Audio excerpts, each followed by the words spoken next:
Apakah perbuatan yang membatalkan salat? Kalau garu gatal berapa kali boleh garu, Ustaz? Sebab saya ni orang gatal. Sebab saya nak jadi orang cerdik lah. Terima kasih. Okay. Dia kata dia gatal, nak garu gatal.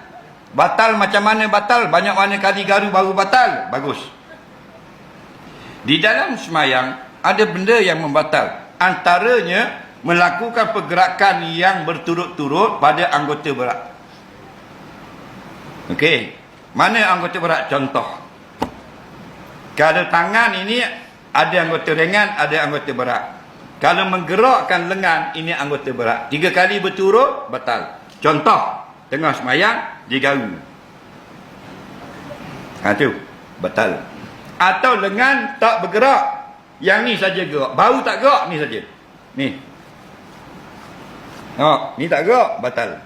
Atau tapak tangan saja 3 kali, batal. Contoh, digeruk gini, ni. Batal. Yang tak batal, jari. Kerana jari ulama kata anggota ringan. Jadi, dia gatal. Dia pun angkat tangan, dia buat dengan jari. Walaupun 5 kali. Atau seminggu lebih. Tak batal. Contohlah, contoh. Tak batal. Pasal anggota ringan. Lagi, kelopak mata. Bang, kelip-kelip tak batal. Gerakan bibir mulut tak batal. Kepala goyang, banyak sangat batal. Goyang sikit kerana bacaan tidak batal.